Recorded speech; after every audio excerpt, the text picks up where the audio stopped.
देखिए वो कहते हैं कि जी खान साहब खिलाड़ी हैं, कप्तान रहे हैं, वो बेहतर समझते हैं कि किसको कहाँ पे खड़ा करना। तो बात यह है कि जिनको उन्होंने खिलाया है, तो इनकी देखिए, महमूद खान चकजई साहब एक नो डाउट एक डेमोक्रेटिक और जो है ना बड़े सॉरी एक पाई के लीडर है।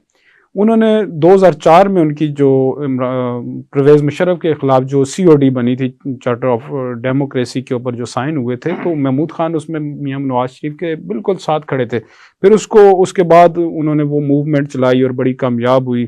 फिर 2014 में जो इमरान खान साहब का धरना था, उसमें सबसे जो फ्रंट लाइन पे उस धरने को जो मज़ामत कर रहे थे धरने के खिलाफ, तो वो महमूद खान आप अचकजई थे। ये कह रहे हैं महमूद खान अचकजई साहब तो नवाज शरीफ के इतने करीबी साथियों में उनका शुमार होता था कि आपके इल्म में हो ना हो उनके भाई बलूचिस्तान के गवर्नर रहे और पूरा सूबा वो चलाते देखिए, थे। यही बात थी जब 2014 का धरना था, तो इमरान खान बार बार जो है ना वो उसके उनके ऊपर जो तनकीद करते थे कि इनके भाई वहां पे गवर्नर लगे हैं, ये यहाँ पे कंप्रोमाइज्ड हैं। बरात ले रहे लेकिन मैं हैं आपको एक बात बताऊं कि जो इमरान खान एक्सपेक्ट कर रहे हैं ना कि महमूद खान अचकजई एक वो लोगों को बाहर निकालेंगे, एक माहौल बनाएंगे, महमूद खान अचकजई नहीं, साहब वैसे की जो एक बात तो आपको मेरी बात सुने ना, महमूद खान अचकजई एक डेमोक्रेटिक लीडर है। वो जमहूरी अंदाज वो नेगोशिएशंस के ऊपर, मुज़ाकरात के ऊपर वो यकीन रखते हैं। मुझे तो लगता है कि फिर इसका मतलब है कि महमूद अचकजई साहब को अपोजिशन लीडर बनाना, तो ये लगता है कि पीटीआई ने एक लंबा यू टर्न लिया है